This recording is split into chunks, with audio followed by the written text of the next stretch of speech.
This is the Rugby Odds, where an unlikely pundit panel of a wordsmith, a WWE legend, a rugby star, and a supermodel scour the globe, seeking best bets and bad behavior.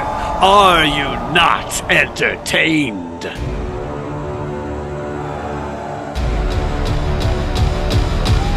Yeah, okay. Thank you. We had a decent week, and we hope to have a better week with the likes of John Bradshaw Layfield, the WWE Hall of Famer turned Rugby-Advocate. He'll be popping in or out today.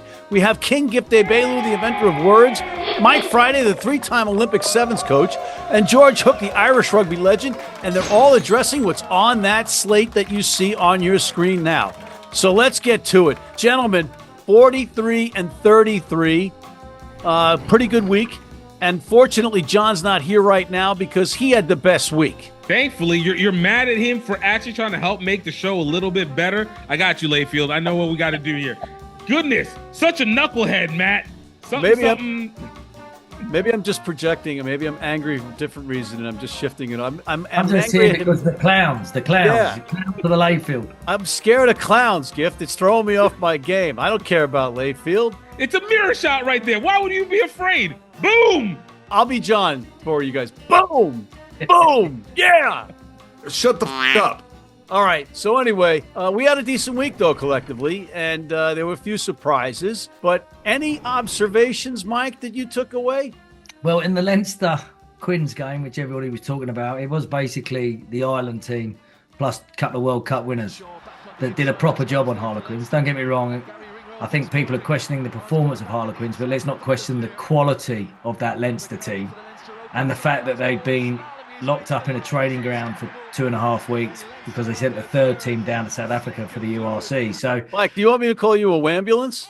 Well, I don't want to, I think the reality is let's get perspective here, right? Let's get perspective. Quinn should have done better, but let's just see how it is. Leinster is basically the Ireland team with a couple of World Cup winners in Geordie Barrett and Schneemann. Did anybody get arrested? When you lose 62-0, I'm going to get arrested for doing something to the opposition. I'm going to jail. You can't do that in Croke Park. All right. Gift? Give a shout out to NOLA because they took a team that everybody has thought was slowly starting to come into their own, while NOLA was slowly starting to fade off into the background, absolutely dominating this Anthem team. So one of the best teams on paper before the season starts is now struggling, and they get by the team that's got a winless history. And you're going to sometimes to be the bully and to be able to get yourself right, you got to beat up on the weakest person in the room just to make yourself feel good. Okay. All right. Here's what John had to say. So we learned a few things this past weekend. We learned that there's a lot of parity at the top of MLR. LA beating Houston. That's a big deal. You don't have one team that's just running away with this. You look at first of the year, like Utah and San Diego might run away with this. Now it looks like there's a lot of parity, especially at the top of the league. As far as over in Europe, you learn that they don't care about the fans whatsoever. And why even have a tournament if you're going to have teams not show up, lose by 60 points, lose by 40 points? I think the whole tournament over there, Champions Cup, is ridiculous. The champ was 100% correct. Fantastic. Well, that's a stunner that you're agreeing with whatever he says. But a couple of three things here, Gift. The Crusaders absolutely annihilated your Fijian Drua, and after everybody you made gets one of the Crusaders, and you wouldn't let me pick the Crusaders. You would say, because the Reds are alone, nobody's picking them, blah, blah, blah, blah, blah. And what happens? The Crusaders go into Fiji and destroy your boys. Ironically, as you had to go pick the Reds ended up losing. For the record, I did not pick the Reds. I picked a different game. But you didn't choose the Crusaders, and I helped them win by default. You said they were a bad team. And by the way, you took some grief on YouTube in the comment section. Thankfully, Mike kind of corrected you, and we tried to correct you about saying that Dupont hasn't won anything. Hey, people, I don't care about top 14, and you won an Olympic gold. You didn't win a World Cup, and I'm still yet to really see anything significant because it's Six Nations. It's like what about the Champions Cup? They won the Champions Cup. Nobody cares about the Champions Cup. If South Africa doesn't care about the Champions Cup, nobody cares about the Champions Cup. All right. Oh. So my point exactly, let Dupont actually win against some people in the Southern Hemisphere in 15s, and then let's go and talk and have a conversation about it. Otherwise, he's Mr. I don't know, Antoine who, Mr. Do What.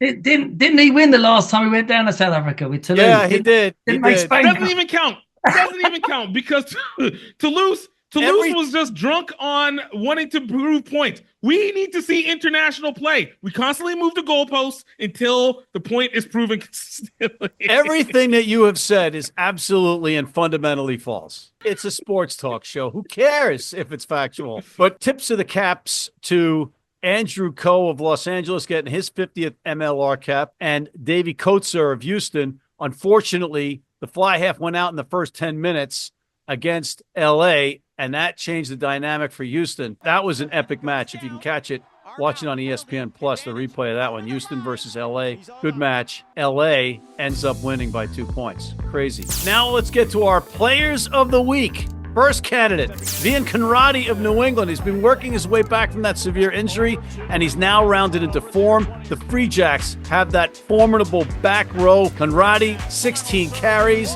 He had 12 tackles. Great to see him healthy. Craig Casey, Munster's number 9, the 5'6" scrum half, worked sublimely with Crowley amongst the giants of the La Rochelle pack like Antonio and Skelton. And Adam Hastings, Glasgow's number 10, the Scottish legend Gavin's son, had a great match in Glasgow's destruction of Leicester. Mike, who's your player of the week? I'm going for the little man, Craig Casey, Munster. He was a dynamo. He was everywhere. He was causing havoc for Munster against La Rochelle. It was like giants trying to catch a mouse. You know, it was like Jack and the Beanstalk. But he was different gravy. He was everywhere.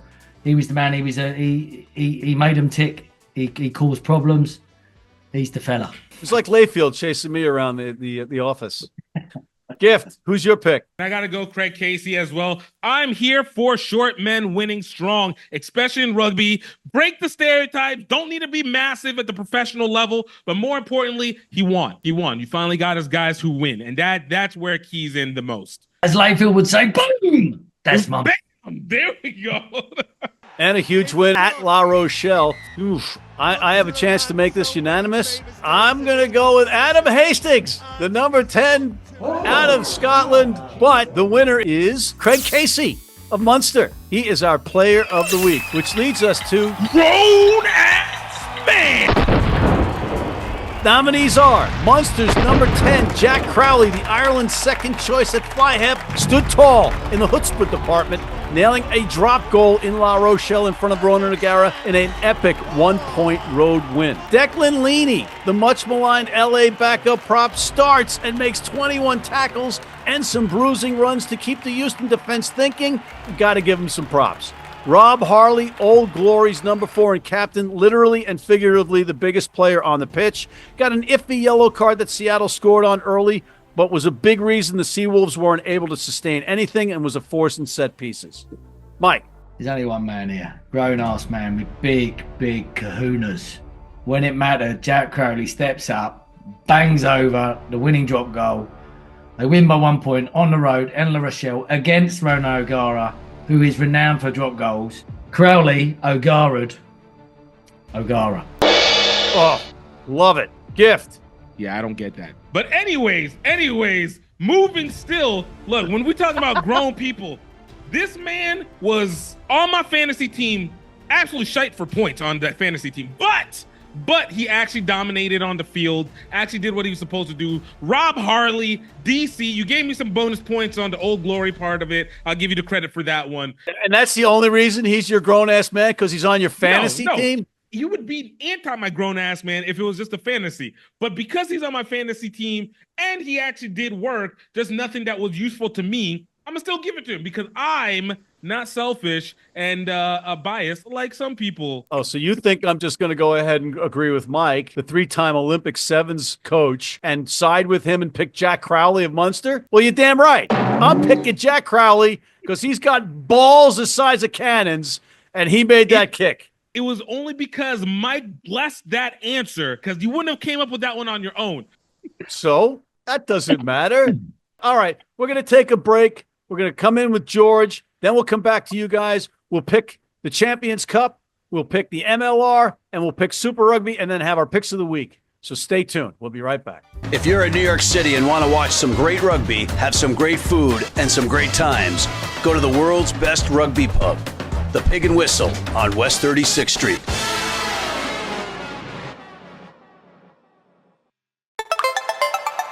And now for the Major League Rugby Play of the Week, brought to you by the Rugby Network. In the 16th minute of a scoreless match in Houston, LA shocked the excited crowd with a skill-soaked score that started with flanker Matt Heaton playing scrum half. Heaton passed to fellow Canadian Andrew Coe, whose sublime skittering kick started a 50-meter chase that was won going away by number 9, Gonzalo Bertrano, with a climatic pounce on the ball in the try zone. And that is your Major League Rugby Play of the Week, brought to you by the Rugby Network. I wouldn't like to be at the bottom of that. And we're back, and once again, we're welcoming in George Hook from Dublin. George, hello, how are you? Well, we're struggling with headlines, you know, you and I. The European situation is it's like a lot of things. The word interesting sometimes means not interesting. So we're going through a difficult period, in my view. Transition, I think I would call it. Well, it's our job, George, to tell people when something's interesting and make it sound remotely interesting. Yeah. All right. So first headline in our Headlines with Hook. Crowley forcing the Ireland conversation re-Prendergast. I think it was an extraordinary decision to pick Prendergast in the first case. I mean, he's a kid. Now, of course, kids before now have done very well, but he had limited experience. He was never a great kicker. Everybody's talking about where Ireland now. Like 6 months ago, Ireland were top of the tree. They were going to provide most of the Lions. Now, what's happened? And the answer is number 10. If you don't have a quarterback, you don't have a team. If you don't have a number 10, you don't have a team. And your point then for the headline is, I think Crowley proved, even if he didn't need to prove, that he was a safer bet. He was very important for Munster in what was a titanic victory at La Rochelle. It was the win of the weekend. To go away to France, and Crowley was crucial. Absolutely crucial. And I think hugely underrated is Craig Casey at scrum half. The halfbacks were the difference, in my view. And Crowley's drop goal, you know.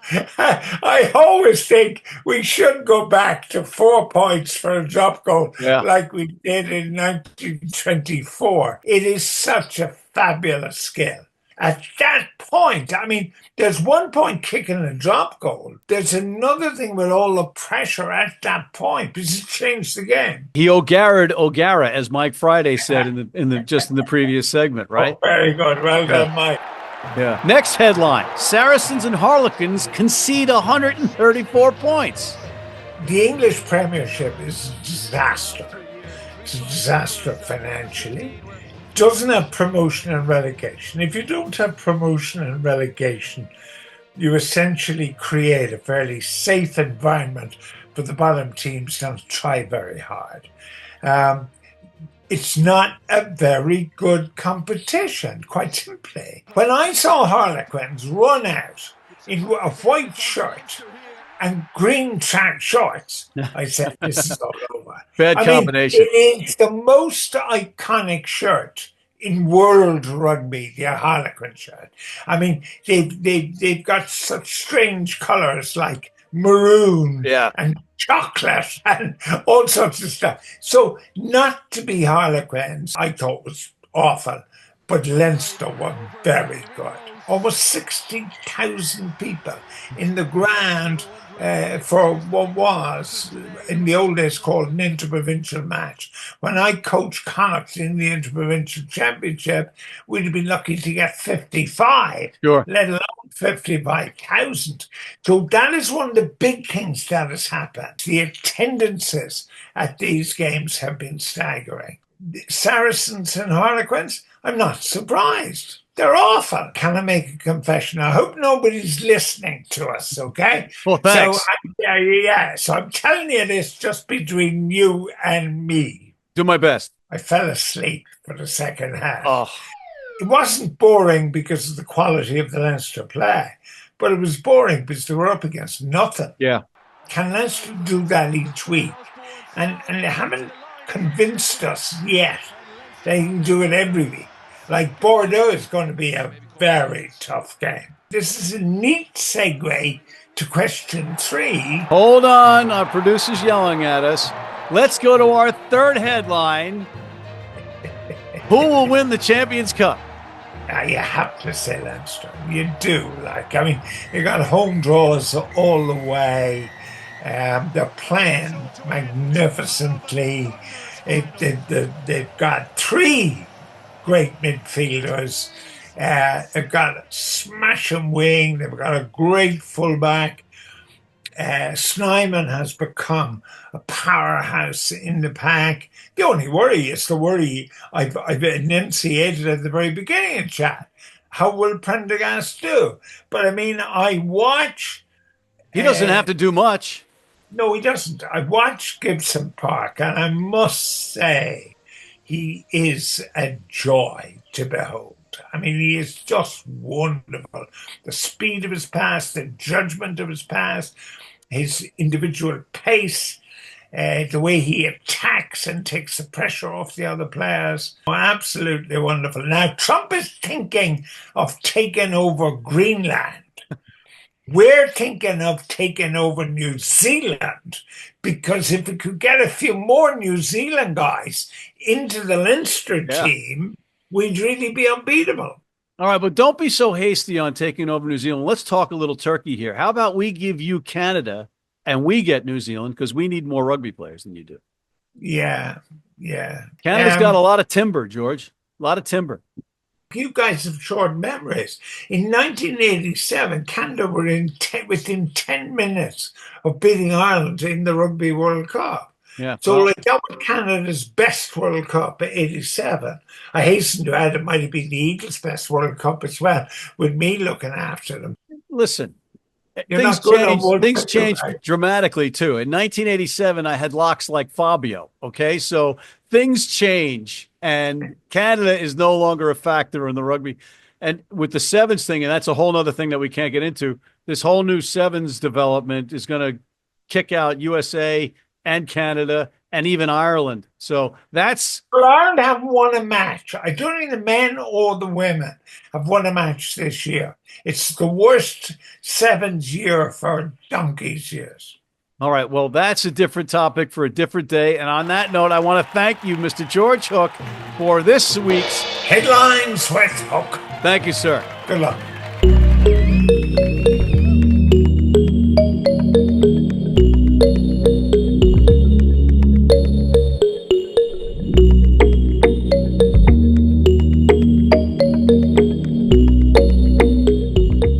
You need your cleats? You need them tomorrow? If you order today by 3 p.m. New York time or noon LA time, they can have them to you tomorrow. Young, old, male, female, if you're playing on turf, if you're playing on grass, if you're playing in the rain, you're playing in the heat, they've got you covered.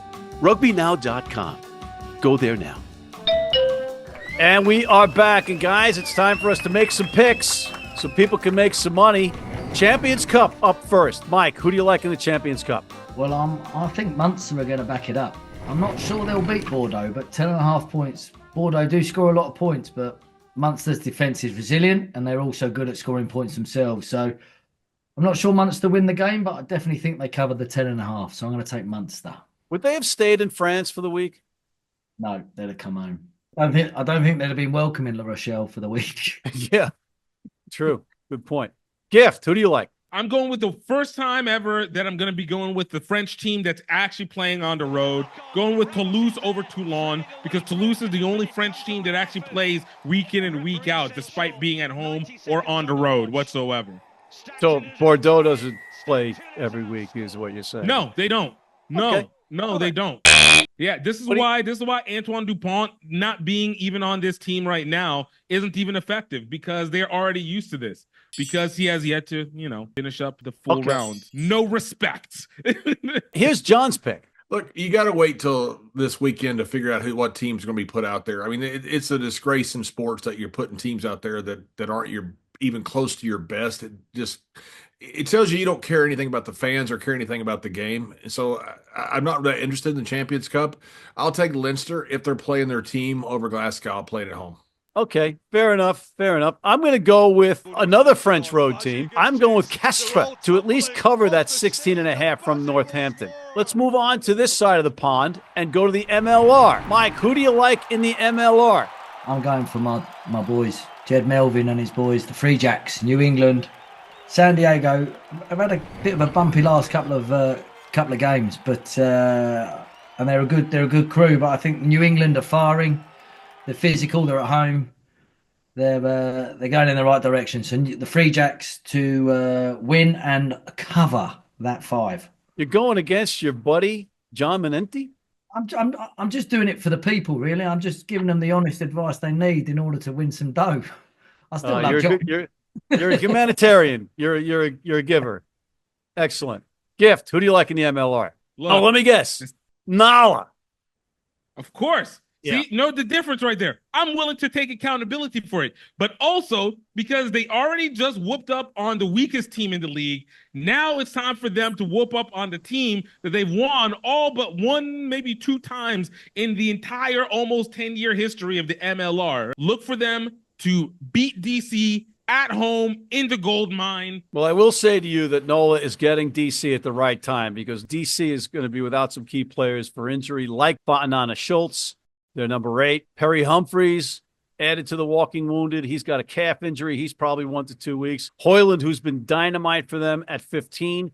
Really important. Jason Robertson had a non-contact injury late in the win over Seattle. Yeah, but they still got like Austin, what's his name, in the back 3. Rob Harley's still taking it down with the 4. They still got a strong front 3. And it's a really, really good team. Probably better than they've had in the past. Fake Chocolate City will lose to the real Chocolate City, and that's what it's really about. Well, Mike, when you you lose 4 of your starting backs, does that affect your lineup? Excuses. Okay. Depends what the other 4 that come in are like. If you're Leinster and you lose your first 4 backs, it doesn't matter because you've still got the Irish second 4 to come in. Gift. See, man, that's how you know that is a 3-time Olympic rugby coach right there. Thank you, Mike. Thank you. Okay. I'm just trying to give you some real intel. More importantly, the people out there when they're making their wagers. Or here's John's pick. Yeah, give me New England as hosting San Diego. Patros might not be available. I would check to see if that is. I mean, that makes a huge difference in the game. But give me San Diego. I think they're getting 5 points. It's way too many. I'm not sure that San Diego shouldn't be favored. So give me San Diego. Okay. I'm going to go with a team that a lot of people have made fun of me for picking all year long, and that is now the red hot 4 in a row LA Riflicas. They don't have a nickname yet, but what their nickname should be is Money because they've been 4-0 in the last 4 matches, and they're right back in it in the West. On that note, we got to take a quick break, and we'll come back with our Super Rugby picks and our picks of the week after this. From New York City comes America's longest-running and most popular rugby show. The biggest names in Major League Rugby, MLR highlights, and big match previews. Rugby Wrap-Up presents MLR Weekly, made in New York City. Hey, U.S. fans, you can tune into every match live on Flow Rugby. How do we know that? Because we're on there all the time. And we're back. Let's go to Super Rugby. Mike, who do you like at Super Rugby? Moana Pacifica had a great win last week. They're playing the Blues, and the Blues have been given 16.5 points on them. I don't see it. I don't see it happening. I think Moana Pacifica might not win, but they're definitely not losing by 16.5. Okay, Gift. Somebody said, the Chiefs are winning by 11.5. And I say, no, they're going to win by 11.8 because TMO is going to kick in and probably take off a portion of those points 30 minutes after the game is over. So, just at least let you guys know. And to the person who also told me we need to respect the TMO people, you need to understand, if we're talking about TMO, we're not talking about the person who's making the decision. We're talking about the amount of time that it takes to make a decision. Be smart about it. And to your point, in the La Rochelle-Munster match, La Rochelle scored 48 seconds into the match. The conversion was kicked. It was missed. And then they took the points off the board and said Teddy Thomas stepped on the touchline, which was absolutely idiotic. Absolutely idiotic. Did he tread on the touchline? He did. But okay, here's my thing though, Mike. It was, can't we now use modern technology and use lasers or something or electrify your issue isn't with the decision. It wasn't done quickly enough. It wasn't done quickly enough. And you're taking points off the board in front of a crowd that's going to kill you. Yeah, okay, but also just remember that if that try had been given, then La Rochelle win. And that doesn't in the whole grand scheme of life, you don't know what, cause and effect. Well, the cause is that would have been another 6 points on the board, which means they'd have won. Well, and if I wasn't bald, I'd have a lot of hair. Get out of here. But you are. I am. But there's no replay. There's no TMO for this, is there? No, I got to live with it. Definitely not. I want to go with a TMO for baldness. All right, here's John's pick. Give me the Brumbies going on the road to take on the Reds. I'm not staying up to watch this. It's actually a very exciting league, but I'm not staying up to watch. Okay, and I'll round it out with Gift's Crusaders. I am taking the Crusaders, favored by a 0.5 point over the Hurricanes. They return back to the mean. To what they were before last year.